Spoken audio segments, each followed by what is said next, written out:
Hi నిన్న మనం APIs end points ఎలా జనరేట్ చేయాలి యూజింగ్ ద JSON సర్వర్ అనేది మనం నిన్న చూసాము. అది ఇన్స్టాల్ చేసేటప్పుడు మనకు ప్రాబ్లం వస్తే ఏ సర్వీస్ రన్ చేసి దాన్ని ఎస్ అని కొడితే ఎగ్జిక్యూట్ అయ్యేది అనేది కూడా తెలుసుకున్నాము.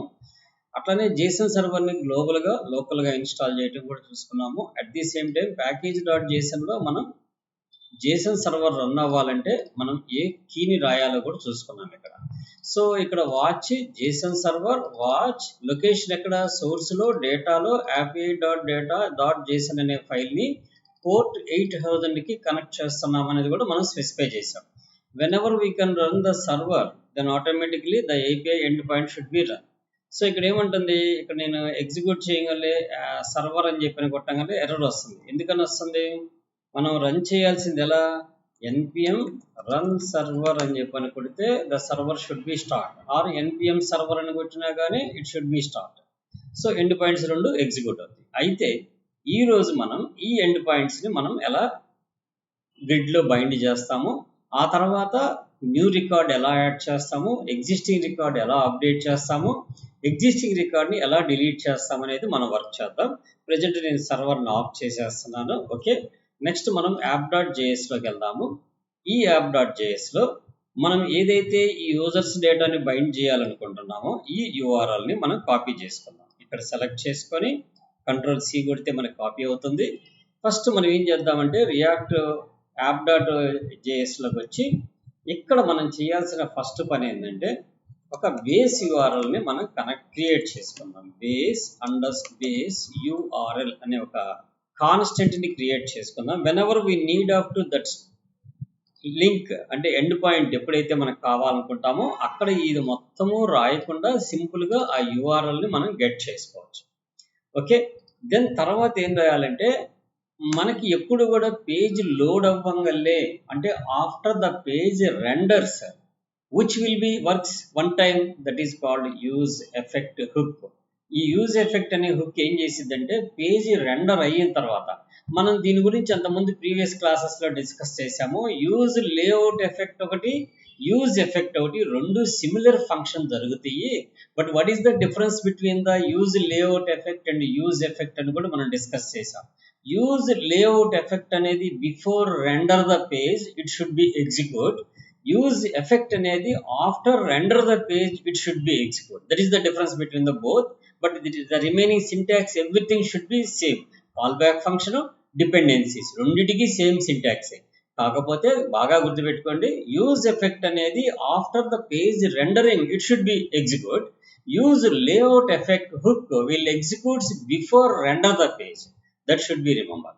సో కాబట్టి ఇక్కడ మనకి ఏంది, పేజీ లోడ్ అయిన తర్వాత మనకి ఎఫెక్ట్ అవ్వాలి. కాబట్టి ఇక్కడ మనం ఏం చేద్దామంటే ఆ డేటాని హోల్డ్ చేసుకోవడం కోసం మనకు ఒక ఏదైతే మనం డేటాని API నుంచి గెట్ చేస్తున్నామో దాన్ని ఒక స్టేట్లో పెట్టుకోవాలి. ఆ స్టేట్లో పెట్టుకోవడం కోసం అది యూజర్ డేటా కాబట్టి నేను యూజర్ డేటా అనే ఒక వేరియబుల్ తీసుకుంటాను. ఎప్పుడైనా సరే మనం స్టేట్స్ రాసేటప్పుడు ఏం చేస్తాము, ఫస్ట్ సెట్ అనేది పెట్టి ఏ వేరియబుల్ అయితే మనం వాడుతున్నామో ఆ వేరియబుల్ నేమ్ పెట్టుకుంటాం. Is equal to what about the hook name use state. Use స్టేట్లో మనం ఏ టైప్ ఆఫ్ ది డేటాని స్టోర్ చేస్తున్నామో కూడా మనం స్పెసిఫై చేస్తున్నాం, అరే ఆఫ్ ఆబ్జెక్ట్. సో కాబట్టి నెంబర్ ఆఫ్ అరేలో ఆబ్జెక్ట్స్ని మనకు బైండ్ చేస్తుంది కాబట్టి ద ఇనిషియల్ ఆబ్జెక్ట్ ఏమి ఇస్తున్నాం, మనం అరే అని స్పెసిఫై చేస్తున్నాం. ఆ తర్వాత మనం రాయాల్సిన నెక్స్ట్ మెథడ్ ఏంటంటే యూజ్ ఎఫెక్ట్ అనే హుక్ని మనం కాల్ చేస్తాం. యూజ్ ఎఫెక్ట్లో ఫస్ట్ పారామీటర్ ఏంది, is a call back function.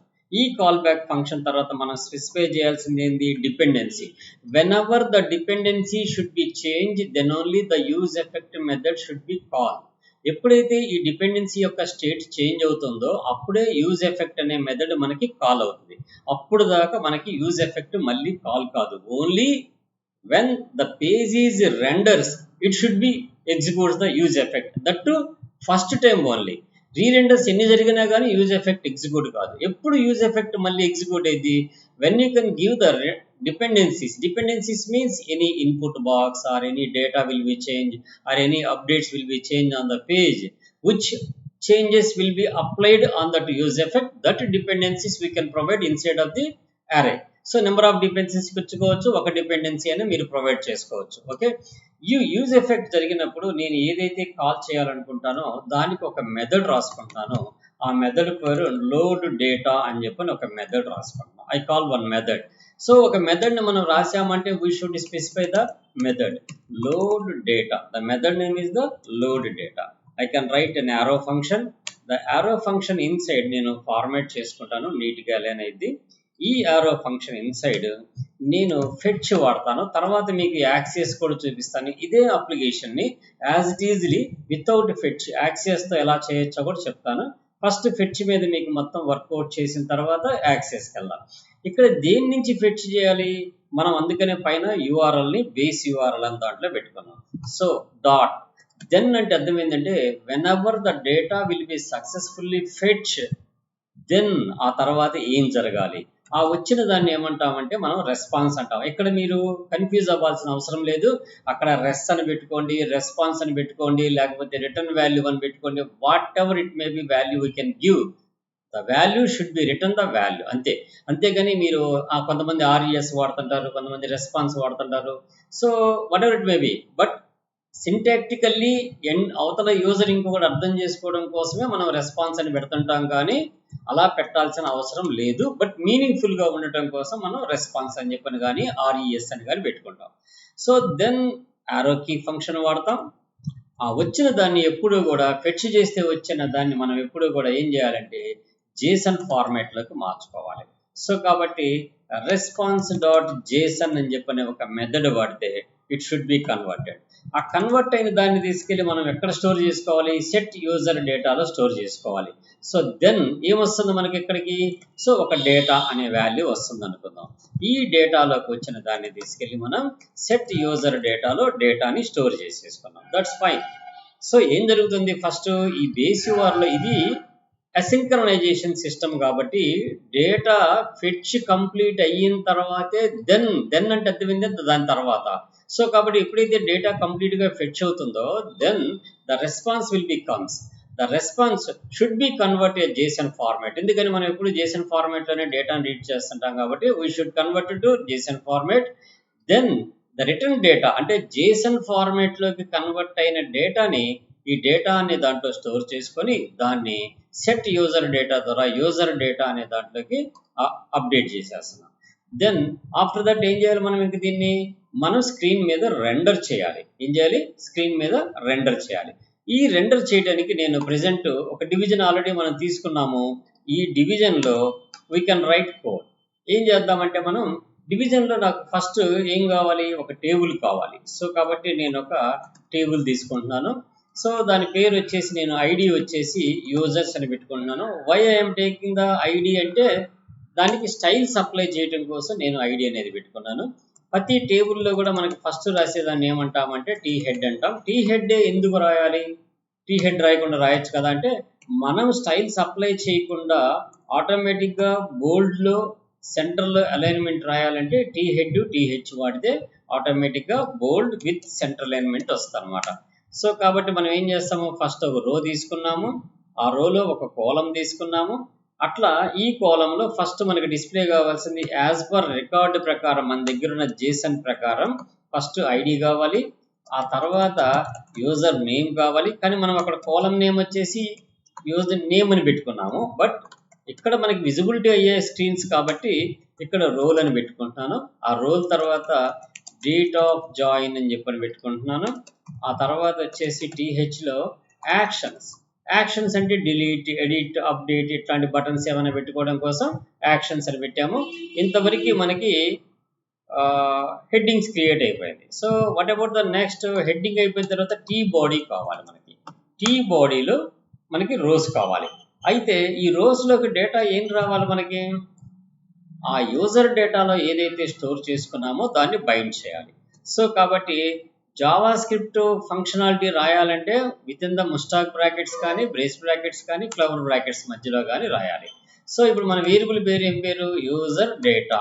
User data అనే స్టేట్లో ఉన్న డేటాని మ్యాపింగ్ చేస్తున్నాము. మ్యాప్ చేసేటప్పుడు ఏదైతే మనకి రిటర్న్ వస్తుందో దాన్ని ఎలిమెంట్లోకి తీసుకొని ఈ ఎలిమెంట్లో మనం ఏం చేస్తాము, వీ కెన్ రిటర్న్ ఏ రో, ఒక రోని రిటర్న్ చేస్తాం. ఆ రో రిటర్న్ చేసేటప్పుడు ఏం చేస్తున్నాం, మనం టీఆర్ అని చెప్పి తీసుకుంటున్నాం. ఈ టీఆర్కి కీ కూడా రాసుకుందాం మనం. ఎందుకంటే రేపు ఎడిట్కి, డిలీట్కి, అప్డేట్కి మనకు ఉపయోగపడటానికి దాని యూనిక్నెస్ కోసం ఐడి తీసుకుందాం. దట్స్ ఇప్పుడు ఈ టీఆర్లో మనం రాయాల్సింది ఏంటి, టీడీస్. ఫస్ట్ టీడీలో ఏం కావాలి, మనకి ఎలిమెంట్ యొక్క ఐడి కనపడాలి, ఎలిమెంట్ డాట్ ఐడి. సో తర్వాత టీడీ, ఈ టీడీలో ఏం కనపడాలి, మనకి ఎలిమెంట్ డాట్ నేమ్ అని పెట్టుకున్నాం. అక్కడ యూజర్ నేమ్ కాదు మనం పెట్టింది. సో కాబట్టి మనం డేటాబేస్లో ఏదైతే పెట్టుకున్నామో, JSON ఫార్మాట్లో ఏదైతే పెట్టుకున్నామో దాన్నే కాల్ చేయాలి. సో తర్వాత ఏం పెట్టాము, ఎలిమెంట్ డాట్ నేమ్ తర్వాత ఎలిమెంట్ డాట్ రోల్ అని చెప్పని పెట్టాము. ఆ తర్వాత టీడీలో next element dot what about that date of join అని పెట్టాము. సో డేట్ ఆఫ్ జాయిన్కి మనం అక్కడ ఇచ్చిన కాలం పేరు ఏంటంటే DOJ అని ఇచ్చాం. సో కాబట్టి దట్స్ ఎనఫ్. ఆ తర్వాత మనకు కావాల్సిన ఇంకొకటి కాలం ఉంది. ఆ కాలంలో యాక్షన్స్ కావాలి. టెంపరీగా నేను ఏం చేస్తానంటే బటన్స్ పెడుతున్నాను. నెక్స్ట్ ఫర్దర్ క్లాసెస్లో రియాక్ట్ ఐకాన్స్ ఎలా వాడతామో చూపిస్తాను వాటికి. అంటే బటన్స్ పెడితే నీట్గా ఉండదు. దట్స్ వై మనం రియాక్ట్ ఐకాన్స్ పెట్టుకుందాము. In the mean time dummy పెట్టకుండా ప్రస్తుతానికి బటన్ ఎడిట్ డిలీట్ అని చెప్పని పెట్టేశాను. That's fine. ఇప్పుడు ఈ టీ బాడీ క్లోజ్ చేసాము. ఆ తర్వాత ఇక్కడ రిటర్న్ క్లోజ్ చేసాము. ఇప్పుడు ఈ రిటర్న్కి మనం సెమీకోలన్ పెట్టుకోవచ్చు, పెట్టుకోకపోయినా పర్లేదు. ఓకే, అడ్వాన్స్డ్ వర్షన్స్లో no need of to semicolons. So now the table should be binded. కానీ మనకి ఇంకా వీటికి స్టైల్స్ రాయలేదు మనం. We can write a number of styles రాద్దాము. ఫస్ట్ దీన్ని ఎగ్జిక్యూట్ చేసి మనకి ఎలా ఉందని చూడాలి. ఇక్కడ నేను JSON సర్వర్ స్టార్ట్ చేయడం కోసం ఒకటి తీసుకుంటున్నాను, npm సర్వర్ అని చెప్పని. ఇక్కడ JSON సర్వర్ స్టార్ట్ అయిపోయింది. ఎందుకంటే మనకి npm run server. So then the JSON server should be start. The users already end point will be works. ఒకసారి చెక్ చేద్దాం, కంట్రోల్ కీ పట్టుకొని. ఆటోమేటిక్ ఇక్కడ డేటా మొత్తం వచ్చేసింది, ID, name, role, date of join. Okay fine. So let us close this. Then what next, ఇంకొక console తీసుకొని, terminal తీసుకొని ఇక్కడ మనం npm స్టార్ట్ అని చెప్పని స్టార్ట్ చేద్దాం. సో ఇప్పుడు ఎలా డేటా చూపించింది అంటే మనకి ఒక రా డేటా కింద డిస్ప్లే చేసింది. ఎలా చూపించింది, ఒక రా డేటా కింద. బికాస్ ఆఫ్ ఎందుకని మనం ఎటువంటి ఫార్మాట్స్, స్టైల్స్ వాడలేదు. Now we can right the all styles in app.css లో రాద్దాము. అట్ ది సేమ్ టైం ఇక్కడ మనం app.css అనే దాన్ని కూడా ఇంపోర్ట్ చేసుకుందాం. So import .forward/app.css. okay, then we need to write the css. So first ఇది పేజ్ లోడ్ కానిద్దాము. లోడ్ అయిన తర్వాత మనం app.css లో ఏమేమి స్టైల్స్ అయితే రాయాలనుకుంటున్నామో ఆ స్టైల్స్ అన్ని మనం రాద్దాం. సో ఇక్కడ ఈ మెయిన్ డివిజన్ ఏదైతే ఉందో దీనికి ఒక క్లాస్ పేరు పెట్టుకుందాము. ఆ క్లాస్ నేమ్ని మెయిన్ అని పెడదాం. జనరల్గా మనం జావాస్, HTML లో, CSS లో క్లాస్ నేమ్ వాడేటప్పుడు క్లాస్ అని పెడతాము. ఇక్కడ రియాక్ట్లో మటుకు మనం ఎప్పుడు కూడా క్లాస్ నేమ్ అని పెట్టాలి. అది కూడా క్యామెల్ కేస్ నొటేషన్లో C స్మాల్ ఉండాలి, N క్యాపిటల్ ఉండాలి. ఎందుకనంటే ఇక్కడ క్లాస్ అంటే ఒక ఆబ్జెక్ట్ అయింది కాబట్టి కీవర్డ్ ప్రాబ్లం వస్తుంది కాబట్టి నేమింగ్లో. అందుకని ఏం చేశారంటే రియాక్ట్ JSలో వరకు ఎక్కడైతే మనకి క్లాసెస్ కావాలో ఆ లొకేషన్స్లో మనం క్లాస్ నేమ్ అని చెప్పని వాడుకోవాలి. ఎందుకని చెప్తున్నానంటే మీరు ఏదైనా బూట్ స్ట్రాప్ టెంప్లెట్స్ కానీ లేకపోతే UI టెంప్లెట్స్, ఇంకేదన్నా మెటీరియల్ UI టెంప్లెట్స్ కానీ ఏదైనా డౌన్లోడ్ చేసి మీరు రియాక్ట్ కింద కన్వర్ట్ చేసేటప్పుడు ఫస్ట్ మీరు చేయాల్సిన పని ఏంటంటే ప్రతి వాడు ఇచ్చిన టెంప్లెట్ HTML ఫైల్, CSS లింక్లో ఉన్నవన్నీ కూడా ఎక్కడెక్కడైతే క్లాస్ అని ఉందో వాటన్నిటినీ కూడా we should change to class name. Okay, that should be remember. Okay, now the table will be bind but without any styles.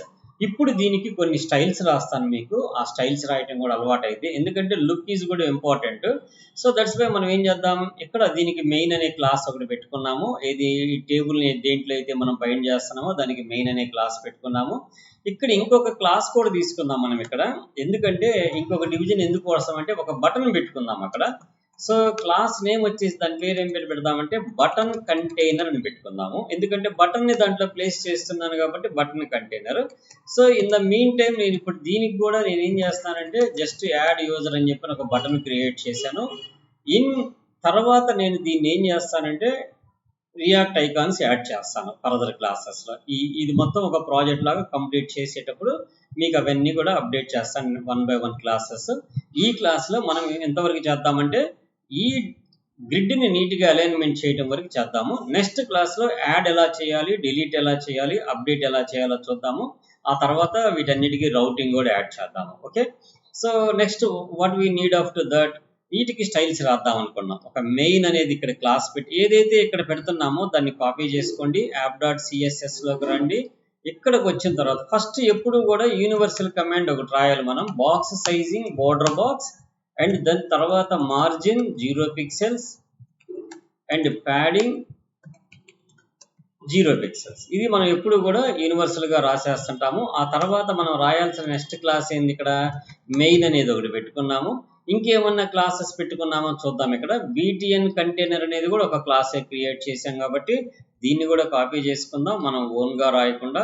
ఎందుకంటే మనం ఏదైతే క్లాస్ పెట్టుకున్నామో స్పెల్ మిస్టేక్ పోయినా the classes should not be works. అందుకని ఇక్కడ ID పెట్టాము కాబట్టి దీన్ని కూడా మనం ఏం చేద్దామంటే ఈ app.css లో ఐడి అన్నప్పుడు మనం ఎప్పుడు కూడా అన్ని వాడటం అలవాటు అవుతుందనే ఉద్దేశంతో దీన్ని ఐడి కింద తీసుకున్నాను.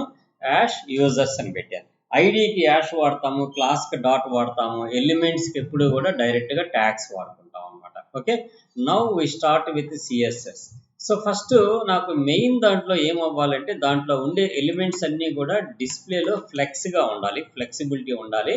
అట్ ది సేమ్ టైం ఎలా ఉండాలంటే ఫ్లెక్స్ డైరెక్షన్ ఎలా ఉండాలి, ఫస్ట్ బటన్ రావాలి, బటన్ కింద టేబుల్ రావాలి, దాని కింద ఇంకేమన్నా రావాలంటే ఇట్స్ లైక్ ఏ కాలం బేస్డ్గా రావాలని అర్థం.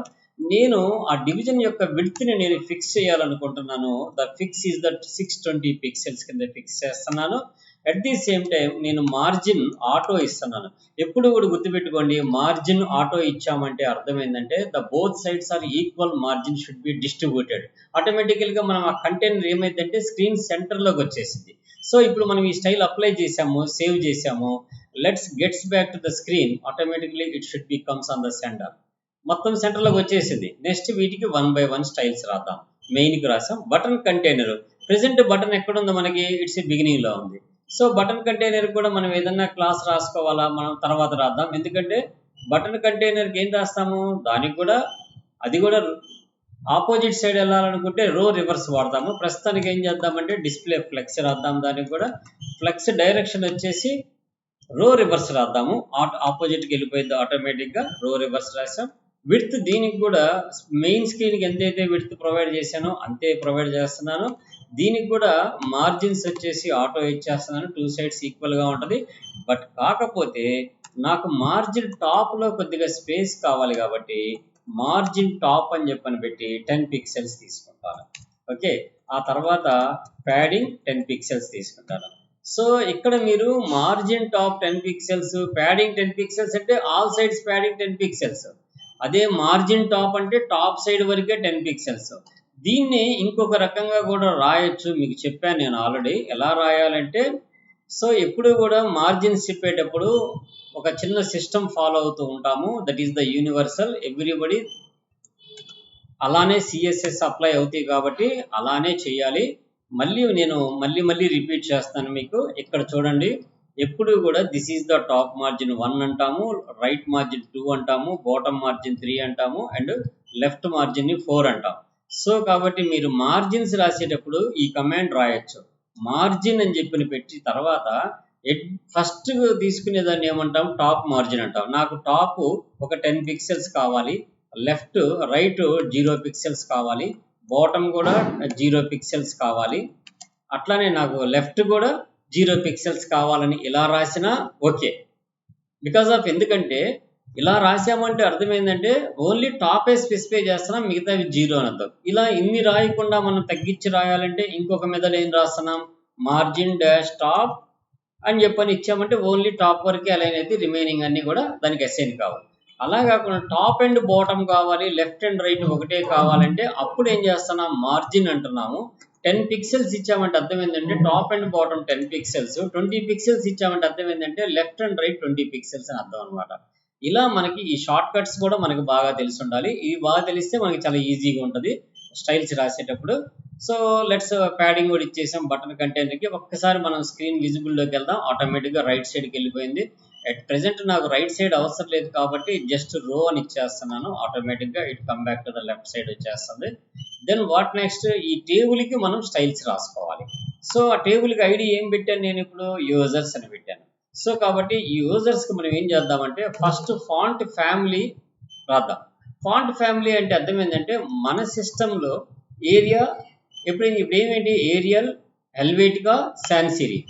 దీని మీనింగ్ ఏంటంటే ఎక్కడైతే క్లయింట్ ఎండ్ క్లయింట్ బ్రౌజర్లో ఓపెన్ చేస్తాడో అతని సిస్టంలో ఫస్ట్ ఏరియల్ ఫాంట్ ఉందా లేదా చూసుకుంటుంది. ఇన్ కేస్ అవైలబిలిటీ లేకపోతే హెల్వేటికా ఉందా లేదా చూసుకుంటుంది. అది కూడా లేకపోతే సాన్సిరీక్ ఉందా లేదా అని చెక్ చేసుకోమని అర్థం అనమాట. That is the meaning of priority. So next ఏం చేస్తున్నామంటే బోర్డర్ కొలాప్స్. బోర్డర్స్ అన్నీ కూడా తీసేయమని చెప్తున్నాం. అంటే నో బోర్డర్స్ అని అర్థం కొలాప్స్ చేయటం అంటే. At the same time width నేను 600 పిక్సెల్స్కే ఫిట్ అయిపోతున్నా table. But at the same time మార్జిన్ని నేను ఆటో తీసుకుంటున్నాను. ఆటో ఎవ్రీ టైం నేను మార్జిన్స్ ఆటోనే తీసుకుంటా.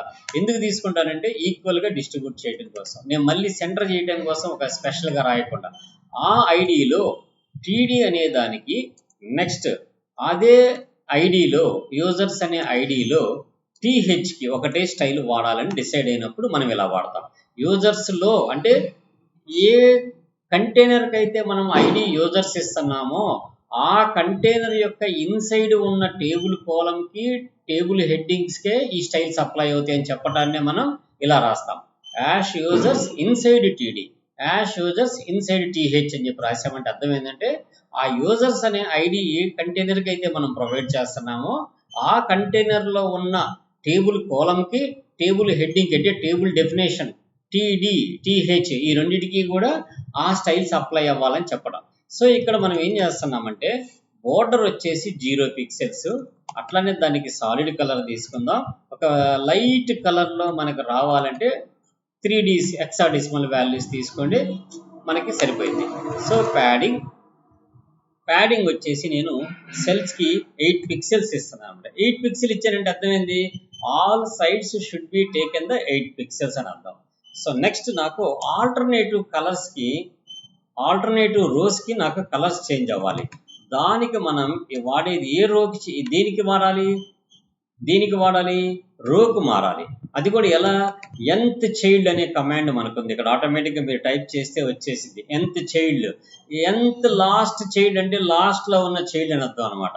సో nth చైల్డ్ అంటే అర్థమైంది 1 by 1 ఆల్టర్నేటివ్ రోస్ అని అర్థం అనమాట nth చైల్డ్ అనేది. ఈ nth చైల్డ్లో ఎలా ఉండాలి ఈవెన్ రోస్కే చేంజ్ అవ్వాలి లేదా ఆడ్ రోస్కి చేంజ్ అయ్యేటట్టు కూడా ఇచ్చుకోవచ్చు. అయితే ఏ కలర్ అయితే మనకు రావాలనుకుంటున్నామో ఆ కలర్ని ఇక్కడ మనం డిస్ప్లే చేస్తాం. So ash F2 and F2 నేను ఒక లైట్ కలర్ ఇచ్చాను. ఇక్కడ మీకు ఆల్రెడీ లైట్ కలర్ వచ్చేసింది. ఆ తర్వాత స్టైల్ ఏంటంటే యూజర్స్లో రో సెలక్షన్ కావాలి. ఎప్పుడైతే నేను రో మీద దీన్ని సూడో ఎలిమెంట్స్ అని చెప్పని పిలుస్తుంటా. Whenever we place the cursor on the specified row it should be highlight some background colour will be change. So ఈ బ్యాక్గ్రౌండ్ కలర్ ఎలా ఉండాలంటే యాష్ డిడి ఆ లైట్ కలర్ మనకి వచ్చేసింది ఆటోమేటిక్గా. సో ఇలా మనం ఆల్టర్నేటివ్ కలర్ సెలెక్షన్ పెట్టుకున్నాం. ఆ తర్వాత ఏదైతే కోలం మనం తీసుకుంటామో ఆ కోలం యొక్క అలైన్మెంట్స్ అన్ని కూడా మనం ఫిక్స్ చేసుకుందాం. యాష్ యూజర్ టేబుల్ పేరు మనకి టేబుల్కి ఏం పెట్టాము టీహెచ్ అని చెప్పి తీసుకుందాం. ఈ టీహెచ్కి మనం ఏమేమి రాద్దాము ఫస్ట్ ప్యాడింగ్ టాప్ తీసుకుందాము, ఒక 12 పిక్సెల్స్ ఇచ్చుకుందాము. ఆ తర్వాత ప్యాడింగ్ బాటమ్ కూడా 12 పిక్సెల్స్ ఇచ్చుకుందాం. ఇలా ప్యాడింగ్ టాప్ ఇంత ప్యాడింగ్ 12 అని చెప్పాల్సిన అవసరం లేకుండా మనం ఏం చేయొచ్చు టాప్ బాటమ్ అంటే ఫస్ట్ ఇచ్చేది, లెఫ్ట్ రైట్ అనేది సెకండ్ ఇచ్చేది కాబట్టి ఇలా కూడా రాసేసుకోవచ్చు. అప్పుడు ఇక్కడ టాప్ అనేది స్పెసిఫై చేయకుండా ఓన్లీ ప్యాడింగ్ అని చెప్పి షార్ట్ కట్ ఫామ్లో రాసుకోవచ్చు. ఆ తర్వాత టెక్స్ట్ యొక్క అలైన్మెంట్ ఎలా ఉండాలి మనకి బై డిఫాల్ట్గా లెఫ్టే ఉండాలి. Okay.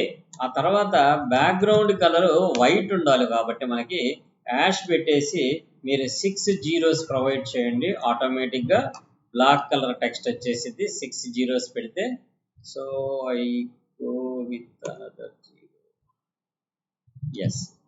So it comes on the black background colour 3 + 3 + 7. Okay, that's okay, fine.